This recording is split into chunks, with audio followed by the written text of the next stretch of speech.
దేవుని పొగడడం, దేవుని యొక్క మహిమ అంటే దేవుని యొక్క కృప ప్రేమ నీ పైనకి వస్తుందంట ఎప్పుడైతే దేవుని పొగిడినప్పుడు. చదవండి.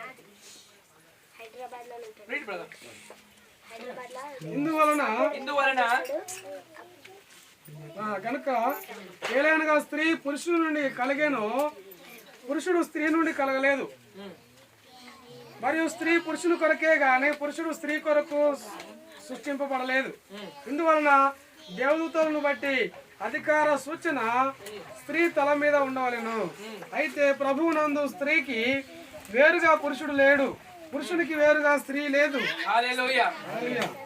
ప్రభువునందు పురుషుడు స్త్రీకి వేరుగా లేడంట, మరి స్త్రీకి పురుషుడు వేరుగా లేడంట. హల్లెలూయా. ఇక్కడ ఏంటంటే చూడండి, దేవుని యొక్క వాక్యం స్పష్టంగా సెలవిస్తుంది. ఏసయ్య మీతో మాట్లాడుతున్నాడు ఏంటంటే, ఎప్పుడైతే నువ్వు ముసుగు వేసుకోవో నువ్వు అవమానము పొందినట్టు. స్త్రీలు ఎవరైతే అయితే ముసుగు వేసుకోవో దేవునికి అవమానం అంట. చాలా మంది చేస్తారంటే, ఇప్పుడు ఏసయ్య ప్రేమతో చెప్తున్నాడు, బిడ్డ స్త్రీలందరూ ముసుగులు వేసుకోవాలి అని. ముసుగులు వేసుకోండి అని ప్రతిరోజు పాస్టర్ గారు కానీ లేకపోతే దేవుడు మీతో మాట్లాడుతున్నప్పుడు గల కానీ ప్రార్థన చేసుకునేటప్పుడు ఆ ముసుగు వేసుకోండి అని అంటే, ఏ ఆగు ఎట్లయితే దేవుడు ప్రార్థన చేయడా? హల్లెలూయా. అర్థమవుతుందా అంటారు అనమాట. ఎట్లయితే ప్రార్థన కొంతమంది పడుకుంటారు, పండుకొని ప్రార్థనలో కూర్చో మోకరించింది ఆయన అంటే పండుకుంటే ప్రార్థన విన్నాడా? ఏం నాకు చెప్తున్నావా నువ్వు? హల్లెలూయా. ఎంతమందికి అర్థమవుతుంది? చూడండి, దేవునికి ఎప్పుడైతే నువ్వు పొగిడి ఆయనని నువ్వు ఆయన భయభక్తులతో నువ్వు ప్రార్థన చేస్తావో దేవుడు నీ మొర ఆలకిస్తాడంట. అయ్యో యేసయ్య ప్రతిరోజు ప్రార్థన చేస్తున్నానే, ప్రతి సంవత్సరాల బట్టి ప్రార్థన చేస్తున్నాను, ఇంకా నా కోరికలు తీరట్లేదు, ఇంకా నా అప్పులు పోవట్లేదు, నా బాధలు పోవట్లేదు, నా రోగాలు పోవట్లేదు అని నువ్వు బాధపడుతూ ఉంటావు. కానీ ఎప్పుడైనా దేవునికి ఇష్టలుగా ప్రార్థన చేసావా? హల్లెలూయా. ఇష్టలుగా ప్రార్థన చేయంటున్నాడు తండ్రి. ఆమేన్. ఇప్పుడు చూడండి, అదే ఇప్పుడు స్త్రీకి కానీ పురుషుడు కానీ, పురుషుడికి వదిలేండి, స్త్రీ చెప్తాను ఫస్ట్ అండి, మీ దగ్గరికి వస్తాను. స్త్రీ గారైనా ఇప్పుడు వెంట్రుకలు సవరణ చేసినట్టే అంటే ఆల్మోస్ట్ గుండు కొట్టినట్టే, అవునా కదా? స్త్రీలు కూడా గుండు కొట్టించాను అనుకోండి, వాళ్ళు బయట తిరగాలని ఏం చేస్తారు? ముసుగు వేసుకొని తిరుగుతారు. అంటే అది అవమానమే కదా.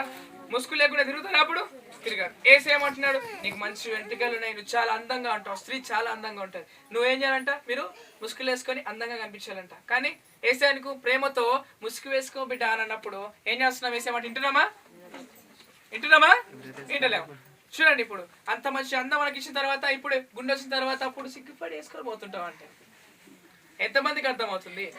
ఇప్పటి నుంచి ప్రార్థన చేసి ఏ విధంగా ప్రార్థన చేయాలి? నువ్వు ముసుగు వేసుకొని ప్రార్థన చేయాలి. సంతోషము గల జీవితంలో నేను యేసయ్య ఉంచుతానంట.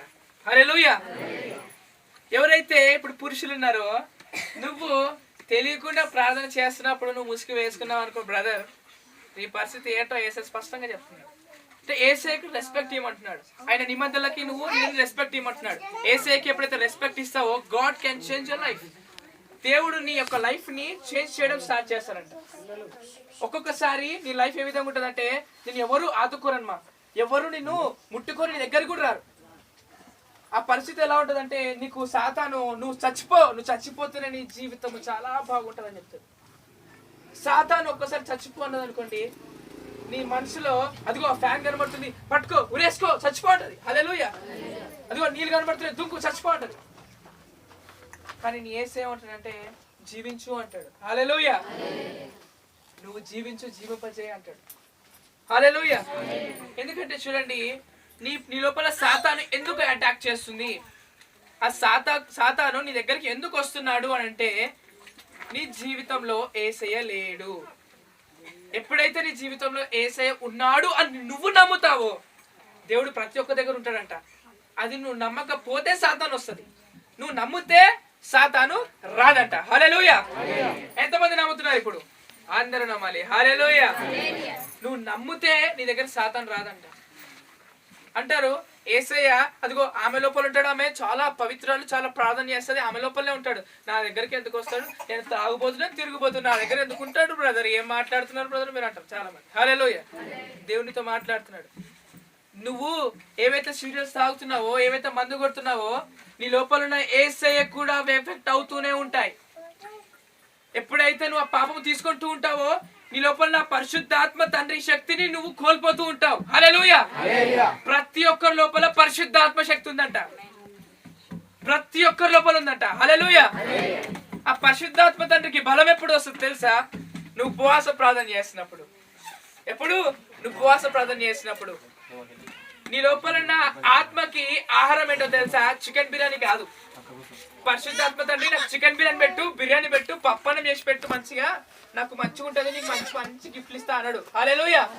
లోకరీతిగా పరిశుద్ధాత్ముడు ఏది కోరడంట? నువ్వు ఎప్పుడైతే పూర్ణ మనసుతో ప్రార్థన చేసి ఆయన యొక్క వాక్యంని ఆహారంగా తీసుకుంటావో, అప్పుడు పరిశుద్ధాత్మ తండ్రికి శక్తి వస్తుందంట. హల్లెలూయా. ఎంత గొప్ప దేవుడు చూడండి. నీ లోపల పరిశుద్ధాత్మకి అప్పుడు ఏమొస్తుందంట? శక్తి వస్తుందంట. నువ్వు అనుకుంటావు, అయ్యో ఫాస్టింగ్ లా ఉన్నానే, ఇంత బలమే లేదు, అసలు శాతం అయితే లేదు నాకు అనుకుంటావు. కానీ ఒక్కసారికి నిలబడి వాక్యం చెప్పడానికి నిలబడు, పాటలు పాడడానికి నిలబడు, దేవుడు ఏం శక్తి ఇస్తాడు చూడండి. హల్లెలూయా. నేను కూడా ఈరోజు ఉపవాసం ఉన్నాను. ఎప్పటి నుంచి? నిన్న నుంచి ఉపవాసం ఉన్నాను. 2 days అనమాట. ఈ రోజుకి ఇంత బలంగా సాక్షి. ఇప్పుడు బలంగా నేను వాక్యం చెప్తున్నానంటే నా లోపల ఎవరు చెప్తున్నారు? పరిశుద్ధాత్మ తండ్రి చెప్తున్నాడు. ఆమేన్. ఎందుకంటే ఆయన రోషములైన దేవుడు, రోషములైన యేసయ్య. యూదా గోత్ర సింహం ఒక్కసారి గర్జించింది అనుకోండి, ఇక్కడ చుట్టుపక్కల ఎవరు నిలబడతారా? మన మొత్తంలోకి వచ్చి ఒక్కడేసారి ఇలా గర్జించింది అనుకో, ఉంటారు ఎవరైనా? ఎవరు ఉండరు. హల్లెలూయా. సాతాను కూడా పారిపోవాలంట. నీ లోపల సాతాను కూడా నువ్వు కొట్టాలంట. సాతాన్ని ఏ సాతానా అని కొట్టాలంట. హల్లెలూయా. నీ లోపల సాతాను ఎప్పుడు పోతాడు? నువ్వు చేతిలా, నువ్వు కాళ్ళతో నాడి తొక్కి ఎప్పుడైతే తొక్కు వేస్తావో వాడు అప్పుడే భూమిలోకి పోతాడు. బ్రదర్ ప్రార్థన చేయడం కాదు, బ్రదర్ ప్రార్థన చేస్తాడు, నీకు సహాయం చేస్తాడు యేసయ్య. హల్లెలూయా. నీకు శక్తిని ఇస్తాడు యేసయ్య వాడిని తొక్కడానికి. నీ సాతాను నువ్వే తొక్కాలి.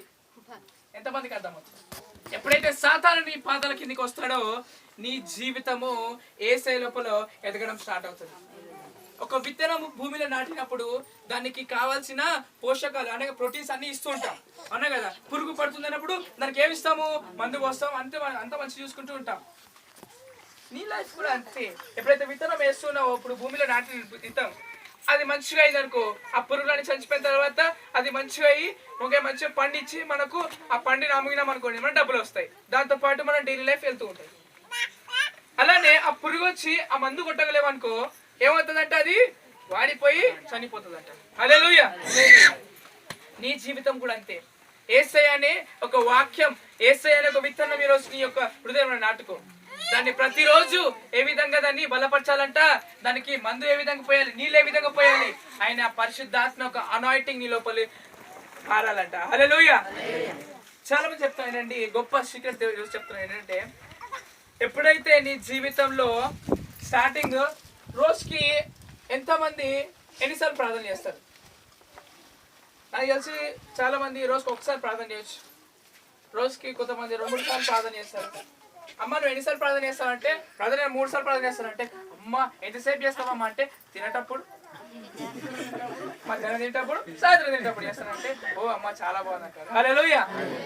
ఎంతమందికి అర్థమవుతుంది? అంటే ప్రార్థన చేయడం అంటే దేవుడితో నువ్వు మాట్లాడటము, దేవుడితో కాంటాక్ట్.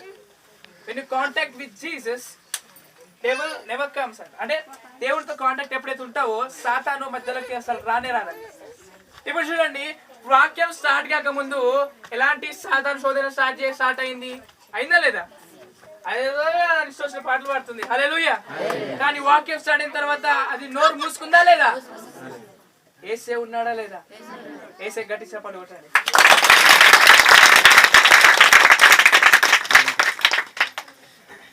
ఓకే, నీ లోపల ఉన్న సాతానుని నువ్వు ఏ విధంగా తొక్కాలో ఈరోజు దేవుడితో మాట్లాడుతూ హెబ్రీలో కష్టపడుతుంది. Hebrews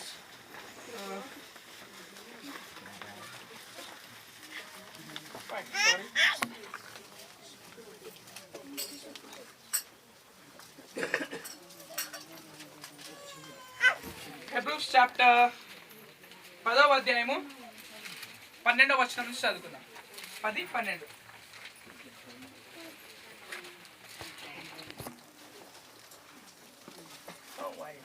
చాలా సంతోషం అనిపిస్తుంది.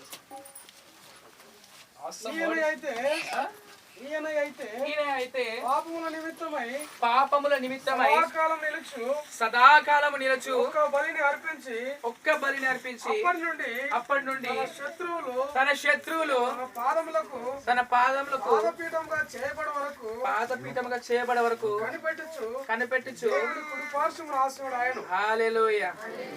యేసయ్య మన కోసం వచ్చి ఆయన గొర్రెపిల్ల వలె బలిని అర్పించిందంట. హల్లెలూయా. ఏ విధంగా చెప్తాను, ఒక చిన్న కథ చెప్తాను.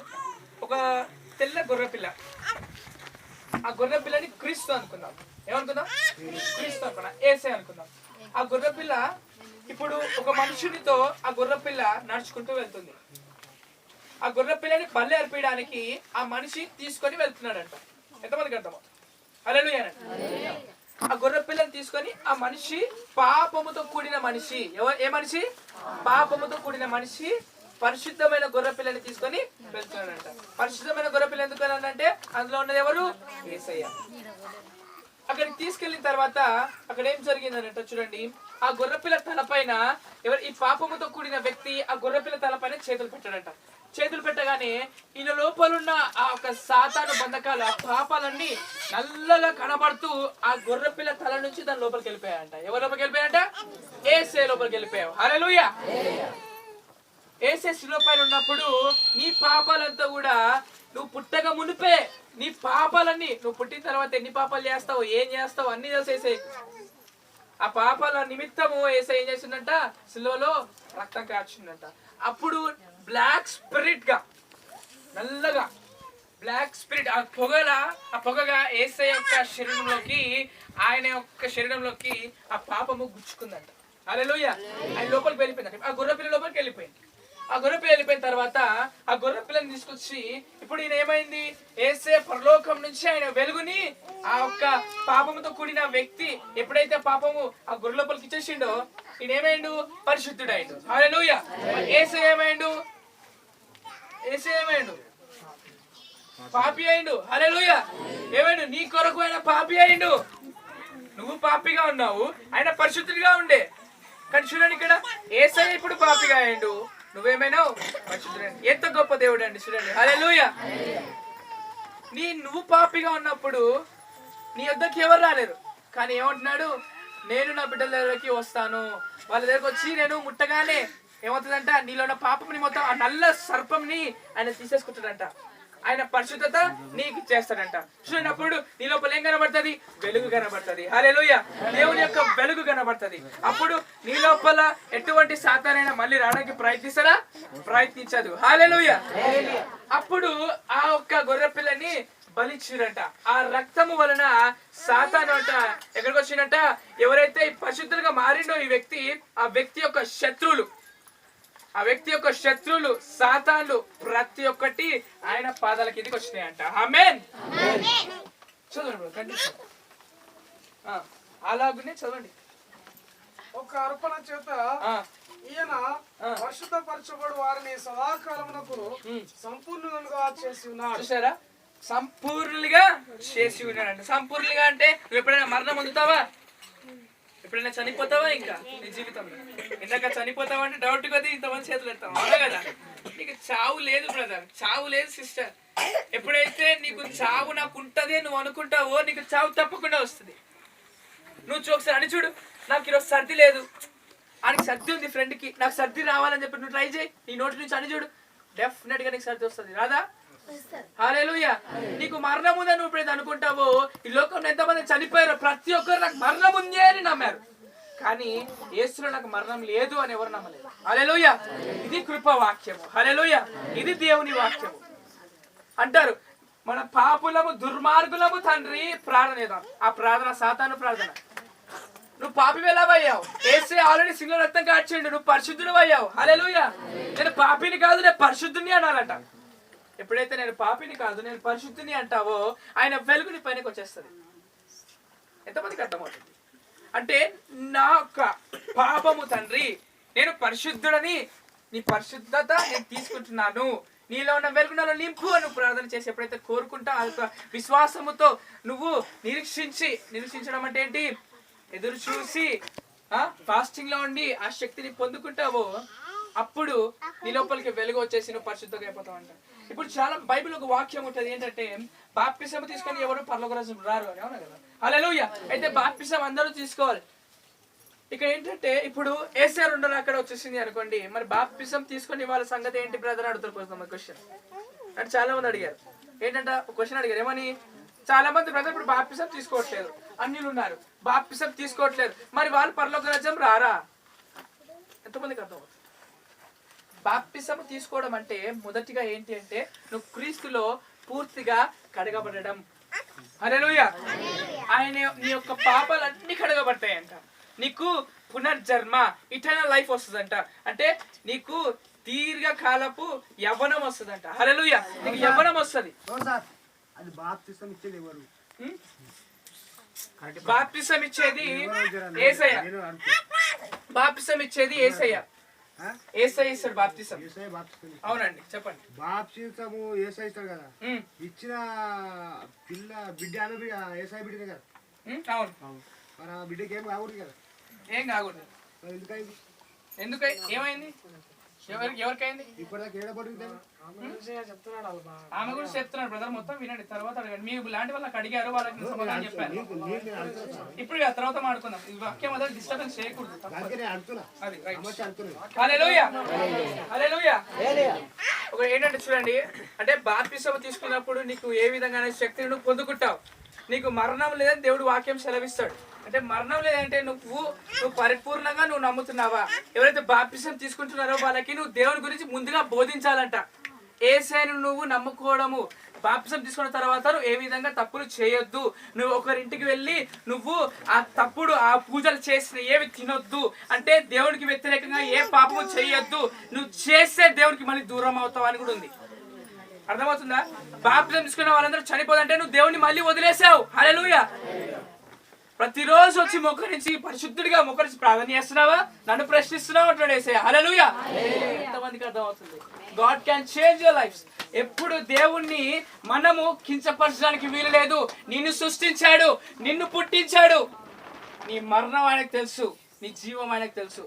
యేసయ్యకి నువ్వేం చేయాలంట, మళ్ళీ భూమి మీద పుట్టిన తర్వాత యేసయ్య నా అవసరం ఏంటి, నేను భూమి మీద పుట్టినాను, మరి నా పని ఏంటి అని యేసయ్య ఎప్పుడు అడిగావా? నీ పని చెప్తుండే, నువ్వు ఏ విధంగా జీవించాలో, నువ్వు ఎందుకోసం జీవించాలో నీకు యేసయ్య చెప్తుండే. నువ్వు అడిగావా యేసయ్యని? హల్లెలూయా.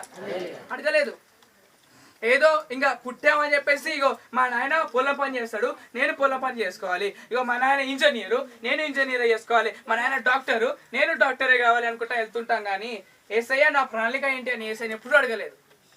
నా తల్లిదండ్రులు నన్ను ఒక డాక్టర్గా ఒక ఇంజనీర్గా చేద్దామని ఆశపడ్డారు. కానీ యేసయ్య స్వార్థ చెప్పడానికి ఆయన బిడ్డగా నేను ఎంచుకున్నాడు. హల్లెలూయా. ఎంతమందికి అర్థం అవుతుంది? అంటే చూడండి, బాప్తిసం తీసుకున్న తర్వాత దేవునిని పరిపూర్ణంగా నమ్మాలి. పరిపూర్ణంగా నమ్మాలి. నీ పాపాలు కొట్టివేయబడుతుంది. అప్పటికి నువ్వు పరిపూర్ణ నమ్ముతేనే నీకు ముందు ఏ పాపము కానీ నీకు ఏ సాతాను శోధనలు కానీ రావంట. నువ్వు నమ్మకుండా మళ్ళీ నువ్వు ఆ తప్పు చేస్తే తప్పకుండా మళ్ళీ నీకు ఆ శోధన శాపం మళ్ళీ వస్తుందంట. మళ్ళీ ఆ శోధన శాపం మళ్ళీ ఎలా పోతుంది అని అంటే దాని గురించి కూడా దేవుడు స్పష్టంగా మాట్లాడతాడు. ఏంటంటే చూడండి, ఎప్పుడైతే నువ్వు బాప్తిసం కూడా తప్పు చేసినప్పటికీ, అంటే దేవుడిలో నువ్వు తప్పు చేసి ఆ సాతాన్ని మళ్ళీ నీకు ప్రేరేపిస్తే సాతాన్ని శోధిస్తున్నప్పటికీ కూడా మరి నీకు ఎలా విడుదల అంటే, ఎప్పుడైతే నీ కుటుంబంలో ఎవరికైతే ఆ సాతాను పట్టిందో, నీ కుటుంబంలో ఎవరికైతే ఆ యొక్క ఈవిల్ స్పిరిట్ సతాయిస్తుందో ఆమె కొరకు నీ యొక్క కుటుంబం మొత్తం పరిశుద్ధంగా ఉండి దేవుడికి మొరపెడుతుందా అని దేవుడు ప్రశ్నిస్తున్నాడు. రోజు నువ్వు సమాధానం చెప్పు. హల్లెలూయా. నీ కుటుంబం మొత్తం అంట ఆ బిడ్డని మధ్యలో పడుకోబెట్టి కుటుంబం మొక్కరించి ప్రతిరోజు ఏ రోగి ఉంటే కూడా నువ్వు ప్రార్థన చేస్తే నువ్వు విశ్వాసం గల ప్రార్థన రోగిని స్వస్థపరుస్తుందంట. హల్లెలూయా. ఎంత మంచిగా అర్థమవుతుంది. నీ కుటుంబం మొత్తం మోకరించి ప్రార్థన చేయాలంట బిడ్డ కోసము, తప్పకుండా దేవుడు విడుదలని ఇస్తాడు. నీ కుటుంబంలో సగం మందికే విశ్వాసం లేదు దేవుని పైన. ఏమని? యేసయ్య చేస్తాడో చేయడు అని నీకే కరెక్ట్ గా విశ్వాసం లేదు దేవుని పైన. నువ్వు మాత్రం దేవుణ్ణి అడుగుతావా? హల్లెలూయా. ఎంతమందికి అర్థమవుతుంది? సంతోషమైన జీవితంలో యేసయ్య నువ్వు జీవించాలని ఆశపడుతున్నాను. మనము దేవుని యందు బిడ్డలం. అవునా? ఎవరి యందు బిడ్డలం? దేవుని యందు బిడ్డలం. ఓకే. శత్రునికి పాదల కిందకి ఏ విధంగా వస్తుంది చదవండి. 13వ వచనం 10వ అధ్యాయము 13వ వచనం. It's very important. అప్పటి నుండి తన శత్రువులు తన పాదములకు పాదపీఠముగా చేయబడి వరకు కనిపెట్టిస్తూ దేవుని కుడిపార్శ్వమున ఆసీనుడు ఆయను. తర్వాత ఒక అర్పణ చేత ఈయన పరిశుద్ధపరచబడి వారిని సదాకాలమునకు సంపూర్ణులుగా చేసి ఉన్నాడు. ఈ విషయమై పరిశుద్ధాత్మ కూడా మనకు సాక్ష్యం ఇస్తున్నాడు. హల్లెలూయా. ఇప్పుడు ఎవరు సాక్ష్యం ఇస్తున్నారంటే యేసయ్య గురించి? పరిశుద్ధాత్మ తండ్రి సాక్ష్యం ఇస్తున్నాడు. నాలో ఉన్న పరిశుద్ధాత్మ తండ్రి ఈరోజు మీకు యేసయ్య గురించి సాక్ష్యం ఇస్తున్నాడు. హల్లెలూయా. అంటే యేసయ్య ఏ విధంగా బలి అర్పించాడు చూడండి. ఈరోజు నీకోసం చనిపోయాడని యేసయ్య స్పష్టంగా వాక్యంలో మాట్లాడాడు. ఎప్పుడైతే నువ్వు నా కొరకు చనిపోయాడని చెప్పేసి నువ్వు నమ్మితే నీ శత్రువులందరూ ఎవరైతే నీ శత్రువులందరూ ఎవరైతే ఉన్నారో నీ పాదాల కిందకి వస్తారంట. హల్లెలూయా. ఎక్కడున్న ప్రతి ఒక్క బిడ్డ శత్రువు నీ పాదాల కిందకి రమ్మనుగా ప్రోత్సహిస్తున్నాను. ఆమేన్.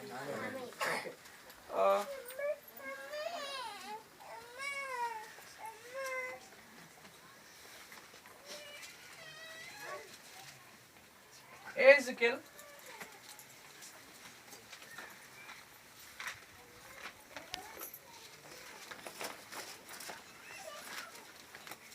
చాప్టర్ 36 36వ అధ్యాయము. ఎజెకియల్ 36వ అధ్యాయము 23వ వచనం చదవండి.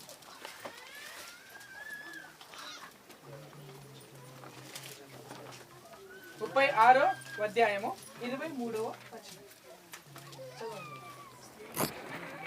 ఎవరైనా చదువుతారా? పర్లేదు చదవండి. అన్యజనుల మధ్య మీరు దూషించిన ఏమంటున్నారు తండ్రి? అన్యజనుల మధ్యలో మీరు దూషించిన ఈ ఘనమైన నామమును నేను పరిశుద్ధపరచుదును. ఈ ఘనమైన నామమును నేను పరిశుద్ధపరచుదును. వారి ఎదుట మీ యందు నేను నన్ను పరిశుద్ధపరచుకొనగా నేను ప్రభువగు యెహోవానని వారు తెలుసుకుందరు. హల్లెలూయా. చూసారా? అన్యుల మధ్యలో నిన్ను ఎంతో మంది అన్యులు ద్వేషిస్తున్నారేమో. అన్యుల మధ్యలో దేవుడిని నమ్ముకోలేని బిడ్డల మధ్యలో నువ్వు జీవిస్తున్నావేమో. దేవుడు నమ్ముకోలేని బిడ్డల మధ్యలో నువ్వు ప్రతిరోజు వాళ్ళ మధ్యలో నడుచుకుంటూ వెళ్తున్నావేమో. ఎవరైతే నిన్ను తిట్టుకున్నారో, ఎవరైతే ద్వేషించుకున్నారో వాళ్ళ మధ్యలో నిన్ను హెచ్చిస్తారంట. హల్లెలూయా. ఎవరైతే నిన్ను తిట్టారో వాళ్ళని నీ దగ్గరకు వచ్చి నీ సాయం కోరుతారంట. ఎప్పుడైతే నీకు సాయం చేయని వాళ్ళందరూ కూడా నీ వద్దకు వస్తారంట. హల్లెలూయా. ఎప్పుడు వస్తారు? చదవండి బ్రదర్. కండిషన్ ఇదే ప్రభువుకు యెహోవా వాక్కు.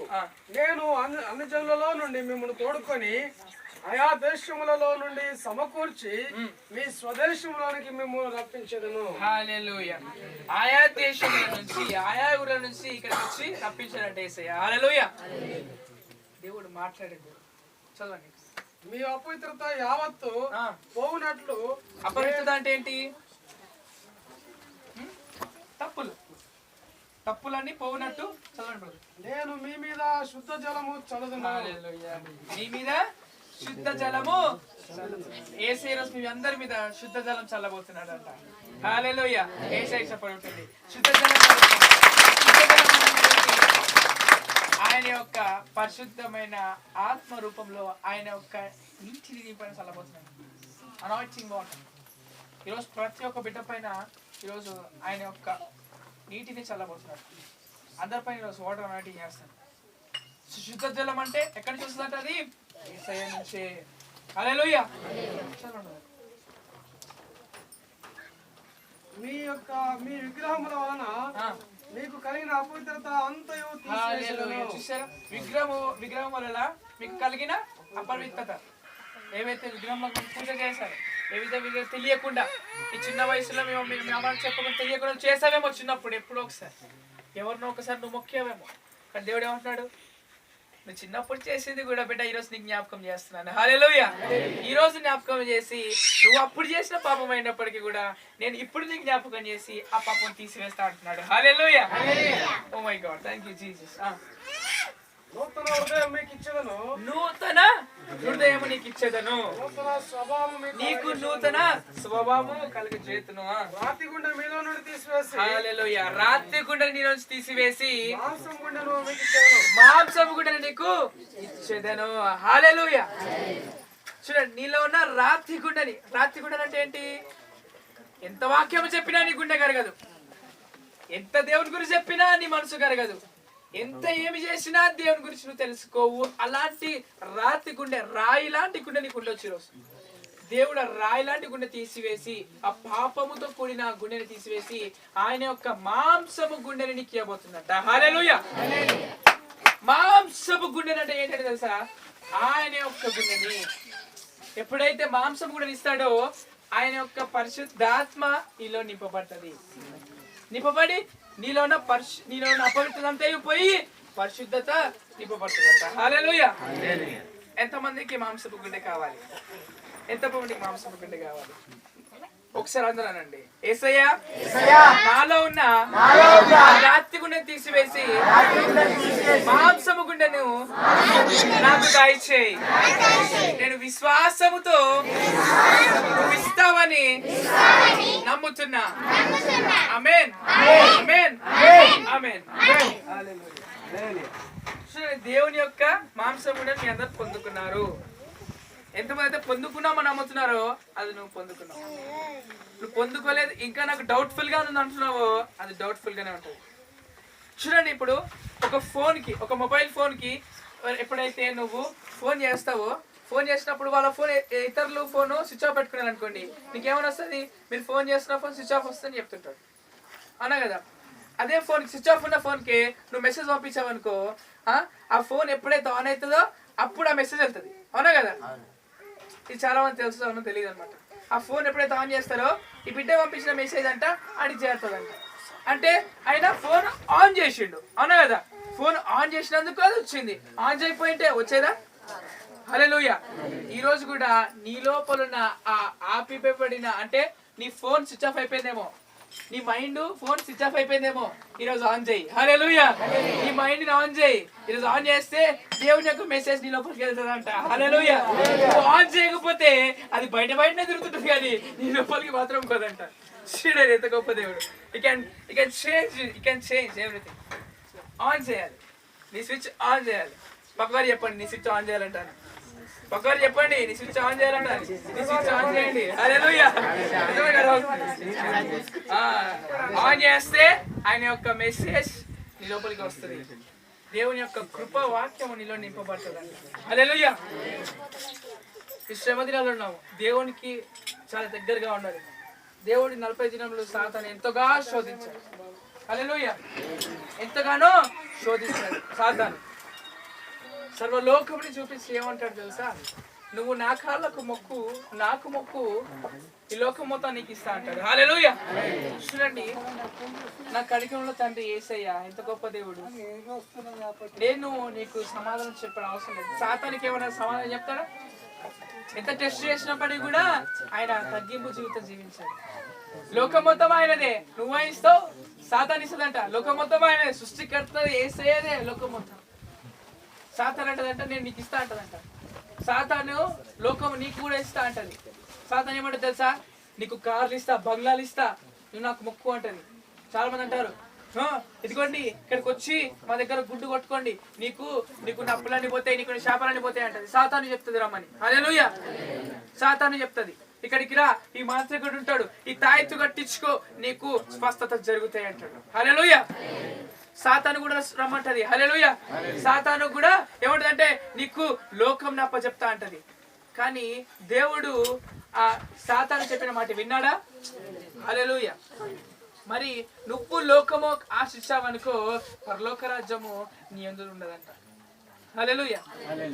పరలోక రాజ్యం నీకు కావాలంటే లోకంలో నువ్వు ఏది కూడా నువ్వు ఆశించడానికి వీలు లేదంట. ఎప్పుడైతే నువ్వు లోకంని ఆశించవో ఆటోమేటిక్ గా నీ దగ్గరికే నువ్వు ఏమైతే నువ్వు ముందుగా ఊహించావో, ఏసైనా ఇవి ఉంటే బాగుండు, అవి ఉంటే బాగుండు అనుకున్నావో, నువ్వు ఏసైని ప్రేమించడం స్టార్ట్ చేసి లోకంని మర్చిపోయావో ఆటోమేటిక్ గా నీ దగ్గరికి అన్ని వస్తాయి. హల్లెలూయా. చూడండి, నా జీవితంలో అంతే. నేను లోకం అంటే నాకు చాలా ఇష్టం ఉండేది. లోకం అందరి దగ్గరికి వెళ్ళామన్నమాట. ఎవరు దర్తాలకి ఎవరు పడతారు, ఈ కార్ అంటే ఆ కార్ అనిపించేవాడిని, ఆ కార్ అంటే నాకు ఫ్రెండ్ నేర్పించమని. కానీ యేసయ్య నాకంటూ ఒక కార్ ఇచ్చాడు, నాకంటూ ఒక బండి ఇచ్చాడు. హల్లెలూయా. నేను యేసయ్యలో ఉన్నాను. నేను యేసయ్య అడిగాను యేసయ్యకి ఎప్పుడు, యేసయ్య నాకు అప్పుడప్పుడు ప్రేయర్స్ పోవడానికి నాకు ఒక స్పెండర్, స్పాషల్, చిన్న బండి ఏదైనా పర్లేదు యేసయ్య, సెకండ్ అయినా పర్లేదు యేసయ్య ఇయ్యో అని చెప్పి ప్రార్థన చేయడం స్టార్ట్ చేశాను. నా సంఘం అంటే డైలీ బస్లో నడుచుకుని రోజులు చర్చికి కూడా నేను, మా ఇంట్లో వాళ్ళు పొద్దున లేవారు, నేను ఒక్కడిని లేచేవాడిని. లేచి నేను రెడీ అయి వెళ్ళిపోయేవాడిని చర్చికి. కొన్నిసార్లు నాకు బస్ ఛార్జ్లు ఉండేవి కావు. నేను నడుచుకుంటే వెళ్ళేవాడిని. ఇక్కడ నుంచి ఆల్మోస్ట్ చాలా దూరం అండి, చాలా దూరం వెళ్ళాలి, నడుచుకుంటూ వెళ్ళేవాడిని, నడుచుకుంటూ వచ్చేవాడిని. చర్చికి వెళ్ళి సువార్త చేయడానికి కూడా ఒకరోజు 25 కిలోమీటర్లు నడిచాను. ఆ రోజు నన్ను ఎవరు సాయం చేయలేదు, నేను ఎవరిని లిఫ్ట్ అడగలేదు. నేను నడుచుకుంటే 25 కిలోమీటర్లు నడుచుకుంటే 25 కిలోమీటర్లు నడుచుకుంటూ వచ్చాను. నా జీవితంలో ఇది నేను నా కన్న తల్లిదండ్రులు కూడా చెప్పలేదు. ఈరోజు నేను ఇక్కడ సాక్ష్యం చెప్తున్నాను. యేసయ్య హల్లెలూయా. అంటే నేను యేసయ్య కోసం ఎంతగా నేను ఆయన కోసం ఆరాటపడి నడిచాను. ఇప్పుడు యేసయ్య నేను ఎక్కడికి వెళ్ళాలన్నా నాకు తిరగడానికి నాకు వెహికల్ ఇచ్చాడు. హల్లెలూయా, అవునా కదా? అంత కష్టపడి కూడా నేను ఆయన సువార్త చెప్పడానికి వెళ్ళినప్పుడు చూడండి, యేసయ్య నాకు బిడ్డ నువ్వు కష్టపడకు, నువ్వు సంతోషముగా ఇదిగో నీకు వాహనం ఇస్తున్నా, దీనిపైన వెళ్ళాను, దేవుడు వాహనం ఇచ్చాడు. నీకు కష్టం ఉందేమో, కానీ ఎప్పుడు కానీ నువ్వు లోకం నుంచి ఆశించడానికి ప్రయత్నించు. లోకం నుంచి నువ్వు ఎప్పుడు ఆశించుకో. దేవునికి నువ్వు ప్రార్థిస్తాడు, ఆటోమేటిక్గా వేస్తే నీ దగ్గరికి తీసుకొస్తాడు. హల్లెలూయా. నీ బంగారం పోయిందేమో, నీకు పెళ్లికి పెట్టిన బంగారం పోయిందేమో, వేసే చెప్తున్నాడు. నీ పెళ్లికి పెట్టిన బంగారం నీ భర్త తాగి పెట్టాడేమో, బయట పెట్టాడేమో, తాకట్టు పెట్టాడేమో, ఎట్లాంటి బంగారం పోయిందేమో. నువ్వు విశ్వాసంతో ప్రార్థన చేయి, దేవుడు నీకు అది కూడా ఇస్తాడు. హల్లెలూయా. ఎందుకంటే బంగారం ఎక్కడి నుంచి వస్తుందంట? బంగారం ఎక్కడ పండుతుంది? భూమిలో పండుతుంది. భూమి సృష్టించింది ఎవరు? యేసయ్య. హల్లెలూయా. మరి ఎవరు ఇస్తారు బంగారం? యేసయ్య ఇస్తాడు. హల్లెలూయా. మనం ఆ విధంగా ఆలోచించాలి. బంగారం ఎవరు ఇస్తారని అడిగారు అనుకోండి, ఎవరిస్తారు? బంగారం తయారు చేసే వాళ్ళు ఇస్తారు. అర్థమవుతుందా అండి? ఆ సెట్ అని ఇస్తుంది, ఆ సెట్ ఇస్తాడు బంగారం. తులం ఇంత అంటారు అక్క, తులం ఇంత అంటారన్న అంటారు. చూడండి, దేవుడికి తులం ఇలా అంటే ఏం తెలియదు. ఆయన ఇవ్వాలనుకుంటే ఎంత ఇవ్వచ్చు. హల్లెలూయా. కానీ ఒకటేసారి మీకు కిలో బంగారం ఇచ్చిననుకో, ఇక నీకు నిద్ర పట్టదు, నీకు తెల్లారదు. 24 hours మేల్కోండి, నేను నిద్రించకుండా చూస్తూనే ఉంటుంది. కళ్ళకు ముందు ఆ కట్టె పిల్లలు పెట్టుకొని. హల్లెలూయా.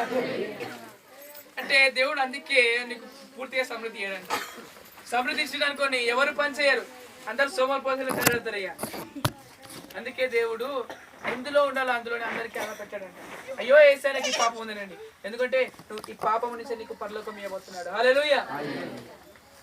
అనుకోవచ్చు ఇక్కడ నీకు కిరాయిలో ఉన్నదేమో, లేదు, యేసయ్య నీకు అక్కడ బంగారులు ఇస్తాడు. హల్లెలూయా.